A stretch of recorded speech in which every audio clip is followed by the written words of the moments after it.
دھوپ میں بیٹھنا اسلام میں کیوں منع ہے؟ 1400 سال بعد سائنس حیران رہ گئی۔ نبی کریم صلی اللہ علیہ وآلہ وسلم نے دھوپ میں بیٹھنے سے منع کیوں کیا ہے؟ پیارے ناظرین، دھوپ میں نہ بیٹھنے میں کیا حکمتیں اور کیا راز پوشیدہ ہیں؟ آج کی جدید میڈیکل سائنس نے ثابت کیا کہ جو لوگ سردیوں میں دھوپ میں بیٹھتے ہیں وہ لوگ ہمیشہ شاہ محترم ناظرین، کبھی آپ نے غور کیا ہے کہ دھوپ میں بیٹھنا کیسا ہے؟ اس بارے میں اسلام کیا رہنمائی دیتا ہے اور جدید میڈیکل سائنس اس پر کیا رائے رکھتی ہے؟ نبی کریم صلی اللہ علیہ وآلہ وسلم نے دھوپ میں بیٹھنے سے کیوں منع فرمایا؟ اس کی حکمتیں کیا ہے؟ آج کی اس تحریر میں ہم نبی کریم صلی اللہ علیہ وآلہ وسلم کی سنتوں اور موجودہ سائنسی تحقیق کو سامنے رکھ کر بات کریں گے۔ ناظرین، اسلام ایک مکمل اور جامع نظام حیات ہے۔ زندگی کے ہر معاملے میں اسلام ہمیں صحیح راستہ دکھاتا ہے۔ یہی وجہ ہے کہ 1400 سال گزرنے کے باوجود بھی نبی کریم صلی اللہ علیہ وآلہ وسلم کی تعلیمات نہ صرف مسلمانوں بلکہ ہر قوم اور ہر معاشرے کے لیے روشنی کا مینار ہے۔ جدید سائنس بھی انہی اصولوں سے متاثر دکھائی دیتی ہے اور ماننے پر مجبور ہے کہ انسانی صحت اور جسمانی توازن انہی اسلامی ہدایات پر چل کر برقرار رہ سکتا ہے۔ نبی کریم صلی اللہ علیہ وآلہ وسلم دائیں کروٹ قبلہ رو ہو کر آرام فرمایا کرتے تھے۔ آج میڈیکل سائنس اس حقیقت کی گواہی دیتی ہے کہ چونکہ انسانی دل بائیں جانب ہوتا ہے، اس لیے اگر کوئی شخص مسلسل بائیں طرف لیٹ کر سوئے تو دل پر دباؤ بڑھ جاتا ہے۔ بائیں کروٹ لینے سے معدہ، آنتیں اور اندرونی اعضاء کا وزن دل پر پڑتا ہے، جس سے دوران خون متاثر ہوتا ہے اور دل کی حرکت میں کمی آ سکتی ہے۔ یہی وجہ ہے کہ بائیں طرف سونے سے والے افراد میں بے چینی اور دل کے مسائل زیادہ دیکھے گئے ہیں۔ نیند کے حوالے سے کی جانے والی مختلف سائنسی تحقیقات سے یہ بات کھل کر سامنے آتی ہے کہ جن مریضوں کو دائیں کروٹ سلایا گیا وہ بہت جلد صحت یاب ہو گئے، جنہیں بائیں طرف لٹایا گیا وہ مسلسل بے آرامی کا شکار رہے۔ جدید میڈیکل ریسرچ واضح کر چکی ہے کہ دائیں کروٹ سونا دل، معدے، نظام ہضم کے لیے انتہائی مفید ہے اور انسان کی بے ہوشی یا مسلسل غنودگی جیسے مسائل سے بھی محفوظ رہتی ہے۔ اس طرح دھوپ اور سائے کے بیچ بیٹھنے کی ممانعت میں بھی جسمانی توازن اور اعصابی نظام کی حفاظت شامل ہے، جس کی حکمت آج سائنس بھی تسلیم کرنے لگی ہے۔ نبی کریم صلی اللہ علیہ وآلہ وسلم کا بستر مبارک نرم اور آرام دہ نہیں تھا۔ آپ صلی اللہ علیہ وآلہ وسلم کا جو بستر آپ استعمال فرماتے تھے وہ عام طور پر چمڑے کا ہوتا تھا۔ حضرت عمر رضی اللہ عنہ روایت کرتے ہیں کہ ایک مرتبہ میں نبی کریم صلی اللہ علیہ وآلہ وسلم کی خدمت میں حاضر ہوا تو دیکھا آپ صلی اللہ علیہ وآلہ وسلم ایک بوری سی چٹائی پر لیٹے آرام فرما رہے ہیں۔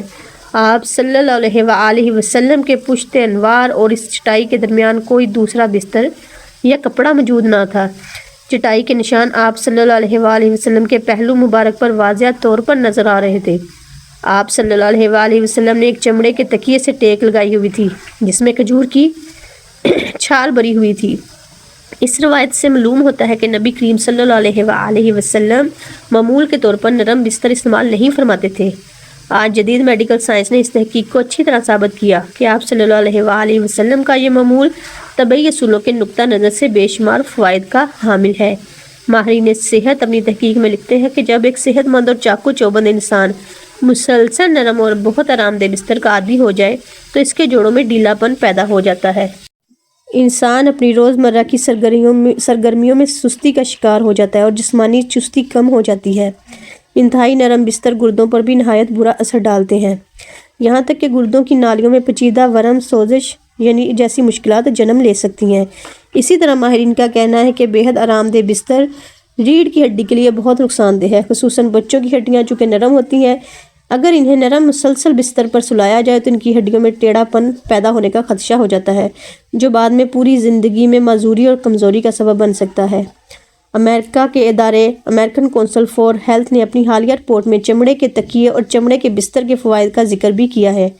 ان کا کہنا ہے کہ چمڑے کا بستر بواسیر، کمر درد، اعصابی کھنچاؤ اور جوڑوں کے درد میں نہایت مؤثر طریقے سے فائدہ پہنچاتا ہے اور جسم کو قدرتی انداز میں آرام بھی فراہم کرتا ہے۔ محترم ناظرین، نبی کریم صلی اللہ علیہ وآلہ وسلم نے دھوپ اور سائے کے درمیان بیٹھنے سے بھی منع فرمایا۔ آج سائنس یہ تسلیم کرتی ہے کہ دھوپ اور سایہ جسم کے درجہ حرارت کو دو مختلف حصوں میں تقسیم کر دیتا ہے۔ جس سے اعصابی دباؤ، دوران خون کی بے ترتیبی اور جسمانی عدم توازن پیدا ہو سکتا ہے۔ یوں معلوم ہوتا ہے کہ رسول اکرم صلی اللہ علیہ وآلہ وسلم کی ہر سنت انسان کی جسمانی اور روحانی صحت کی مکمل حفاظت کرتی تھی، اور آج کا سائنسدان انہی تعلیمات کی حکمتوں تک آہستہ آہستہ پہنچ رہا ہے۔ محترم ناظرین، انسانی حیوانات، پودوں اور پوری نوع انحیات کے لیے زندگی کا ذریعہ ہے۔ انسان کے روزمرہ کئی اہم کام دھوپ کے باوجود بھی وجود پر قائم ہے۔ دھوپ روشنی بھی دیتی ہے، حرارت بھی، اور جسم کے ایسے فائدے پہنچاتی ہے جو کسی اور ذریعے سے پورے نہیں ہو سکتے۔ جدید سائنس کے مطابق بھی دھوپ وٹامن ڈی کا بہترین ذریعہ ہے، جو ہڈیوں، جلد، خون اور اعصاب کے لیے نہایت ضروری ہے۔ ان کے علاوہ دھوپ موڈ بہتر کرتی ہے، تھکن کم کرتی ہے اور جسم میں قوت پیدا کرتی ہے۔ لیکن تمام فوائد کے باوجود حیرت انگیز بات یہ ہے کہ جدید میڈیکل سائنس نے دھوپ کے سونے کے لیے عمل کو نقصان دہ قرار دیا ہے۔ حالانکہ روایتی اور طب اسلامی میں دھوپ میں سونا کسی واضح نقصان یا ممانعت کا ذکر نہیں ملتا، البتہ اسلام نے ایک انتہائی اہم بات ضرور بتائی ہے کہ دھوپ اور سائے کے درمیان بیٹھنا یا سونا درست نہیں۔ حضرت بریدہ رضی اللہ عنہ سے روایت ہے کہ نبی کریم صلی اللہ علیہ وآلہ وسلم نے فرمایا کہ دھوپ اور سائے کے درمیان بیٹھنے سے منع کیا گیا۔ اسی طرح ابو داؤد کی روایت ہے کہ نبی کریم صلی اللہ علیہ وآلہ وسلم نے فرمایا، جب تم میں سے کوئی دھوپ میں بیٹھا ہو اور دھوپ سمٹ کر اس کے بعض حصے کو دھوپ میں اور بعض حصے کو سائے میں کر دے تو اس شخص کو اس جگہ سے اٹھ جانا چاہیے۔ یعنی اسلام یہ سکھاتا ہے کہ دھوپ میں بیٹھنا، دھوپ میں لیٹنا یا خصوصاً سردی کے موسم میں دھوپ سینکنا تو ایک فطری چیز ہے، لیکن آدھا دھوپ میں اور آدھا سائے میں ہونا انسان کے جسمانی نظام کے لیے درست نہیں۔ اب سوال یہ ہے کہ دھوپ اور سایہ ساتھ ہونے میں آخر نقصان کیا ہے؟ جدید میڈیکل سائنس اس بات کا سائنسی پہلو بھی بیان کیا ہے۔ جب انسان کا جسم ایک ہی وقت میں دو مختلف درجہ حرارت سے ٹکراتا ہے، یعنی جسم کا ایک حصہ دھوپ میں ہو اور دوسرا حصہ سائے میں، تو اس سے خون کی گردش غیر متوازن ہو جاتی ہے۔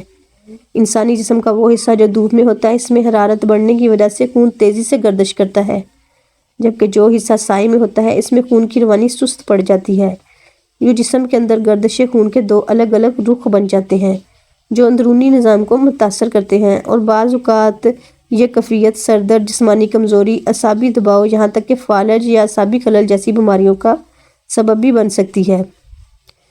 سبحان اللہ، کتنی عظیم حکمتیں اس فرامین رسول صلی اللہ علیہ وآلہ وسلم میں۔ اس زمانے میں سائنس کا کوئی وجود نہ تھا، نہ تحقیق کے آلات تھے، نہ لیبارٹریاں، مگر نبی کریم صلی اللہ علیہ وآلہ وسلم نے وہ تمام حقیقتیں واضح فرما دیں جنہیں آج کی جدید ترین سائنس بھی ثابت کر رہی ہے۔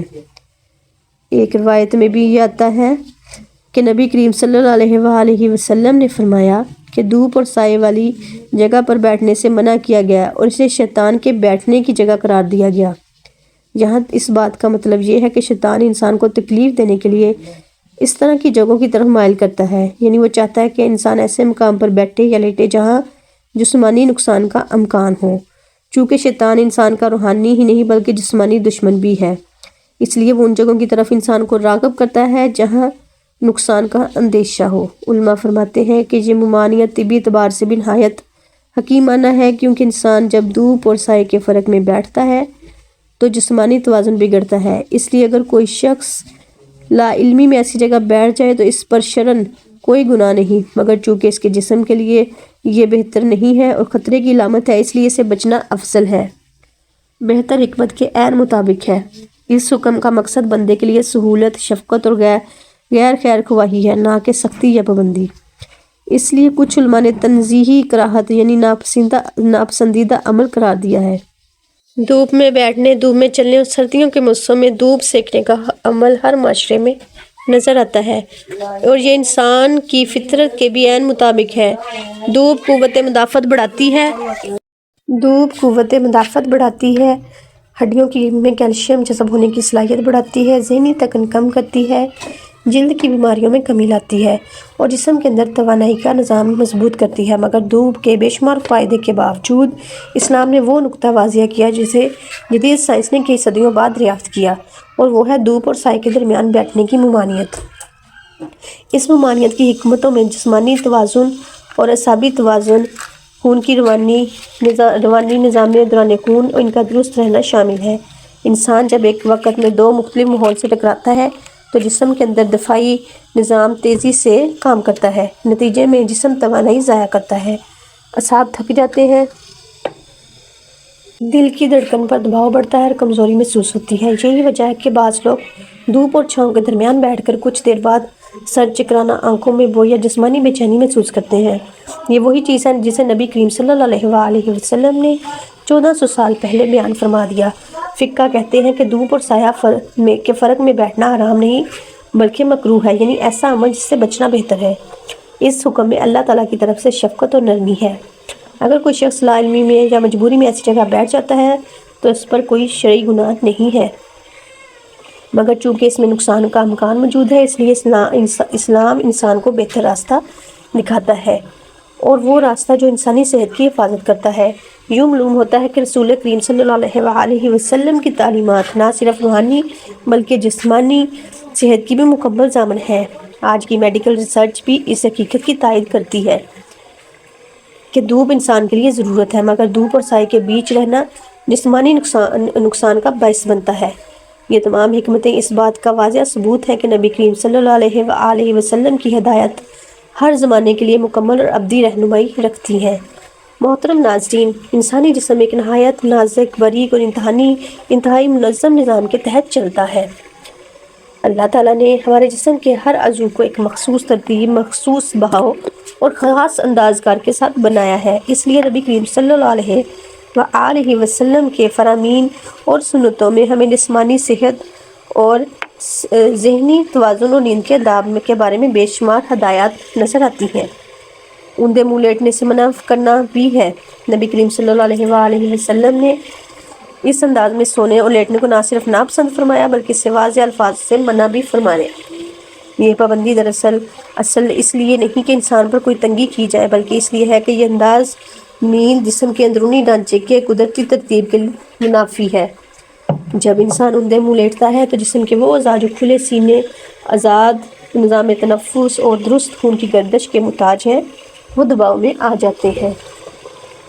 مثال کے طور پر ایسے انداز میں لیٹنے سے تمام اعضائے ہضم اور اعضائے رسیہ اپنی قدرتی پوزیشن سے ہٹ جاتے ہیں۔ معدہ، آنتیں، جگر اور پھیپھڑے اس زاویے میں دباؤ کی زد میں آ جاتے ہیں، جس سے نظام ہضم سست ہونے لگتا ہے اور آنتوں کی حرکت غیر متوازن ہو جاتی ہے۔ طبی ماہرین کے مطابق جو انسان مسلسل الٹا لیٹنے کا عادی بن جاتا ہے، اس کے اندر ایسڈ ریفلیکس، بدہضمی، جلن اور گیس جیسے مسائل پیدا ہو جاتے ہیں، اور بعد میں یہ بیماریاں مستقل صورت اختیار کر لیتی ہیں۔ اسی طرح سینے پر وزن بڑھنے کی وجہ سے پھیپھڑوں کی کارکردگی کم ہو جاتی ہے، سانس اندر تک نہیں جا پاتی اور جسم کو مطلوبہ آکسیجن پوری مقدار میں نہیں ملتی۔ اسی وجہ سے تھکن، سستی اور دماغی کمزوری پیدا ہونے لگتی ہے۔ لیکن ان سب نقصانات میں سب سے بڑا نقصان دماغ کو پہنچتا ہے۔ دماغی لہریں جو عام حالات میں پوری ترتیب اور مثبت توازن سے چل رہی ہوتی ہیں، الٹا لیٹنے سے متاثر ہو جاتی ہیں۔ ان کا بہاؤ بگڑ جاتا ہے اور سائنسی زبان میں یہ لہریں مثبت رخ سے ہٹ کر منفی فریکوینسی اختیار کر لیتی ہیں۔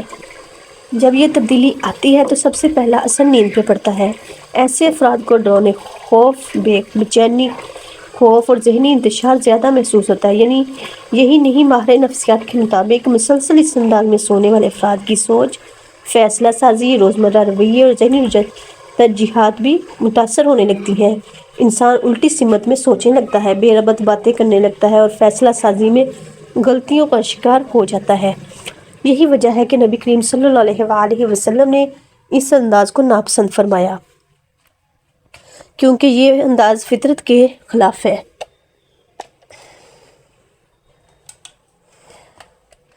ماہرین صحت آج اس تحقیق کی تصدیق کر رہے ہیں کہ رسول کریم صلی اللہ علیہ وآلہ وسلم کی ہر ہدایت کے پیچھے گہری حکمت موجود ہے، چاہے وہ جسمانی معاملہ ہو یا روحانی۔ الٹا لیٹنا انسانی جسم کے توازن کو بگاڑتا ہے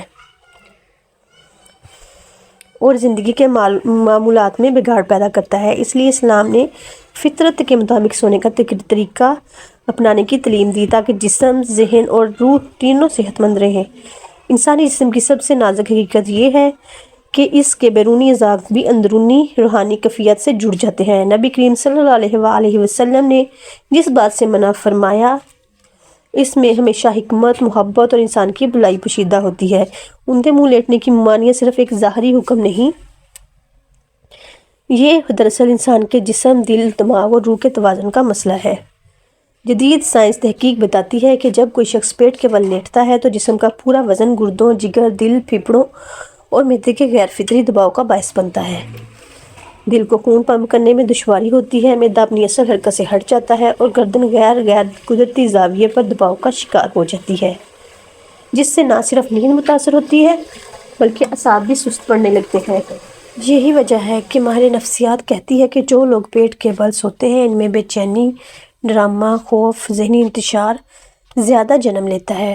روحانی پہلو اس سے بھی زیادہ گہرا ہے۔ نبی کریم صلی اللہ علیہ وآلہ وسلم نے شیطانی عادات سے بھی، مشابہت سے بھی منع فرمایا ہے، اور کچھ روایات کے الفاظ بتاتے ہیں کہ یہ لیٹنا کا طریقہ اللہ کے نزدیک پسندیدہ نہیں ہے۔ جب انسان ایسی حالت میں سوتا ہے جو ایک طرف جسم کو نقصان دہ ہے اور دوسری طرف روحانی سکون کو بھی بگاڑ دے تو اس سے زندگی کے فیصلے کی، اس سوچ کو، اس عادت کو اور اس کے دن رات کی برکتیں بھی متاثر ہونے لگتی ہیں۔ بے ترتیبی صرف جسم میں نہیں اترتی، یہ انسان کے معاملات اور فیصلوں تک پہنچ جاتی ہے۔ اس طرح زیادہ سونا بھی ایک ایسا عمل ہے جسے دنیا اور آخرت دونوں حوالوں سے نقصان دہ کہا گیا ہے۔ زیادہ سونا دل کو کمزور کرتا ہے، بدن کو سست کرتا ہے اور نظر کی کمزوری کا سبب بنتا ہے۔ آنکھوں کے غلاف یعنی پپوٹوں پر ورم آ جائے تو نگاہ کی تیزی ختم ہونے لگتی ہے، شدید چبھن اور کمزوری پیدا ہوتی ہے، اور یہ حالت بعد میں مستقل بیماری کا رخ بھی اختیار کر سکتی ہے۔ اتباع کہتی ہے کہ زیادہ سونے والے افراد میں 2 بیماریاں بڑی تیزی سے بڑھتی ہیں، مرگی اور بے خوابی۔ یہ دونوں بیماریاں ایک دوسرے کی ضد ہیں، مگر کمال یہ ہے کہ زیادہ سونے سے دونوں پیدا ہوتی ہیں، ایک جسم کی خرابی کے سبب اور دوسری ذہن کی بے ترتیبی کے سبب۔ زیادہ سونا انسان کے اندرونی نظام ہضم کے لیے بھی نقصان دہ ہے۔ امید کرتی ہوں آج کی ویڈیو آپ کو اچھی لگی ہوگی۔ اچھی لگی تو لائک کریں، شیئر کریں اور چینل کو سبسکرائب کرنا مت بھولیں۔ اپنی دعاؤں میں یاد رکھیں۔ تب تک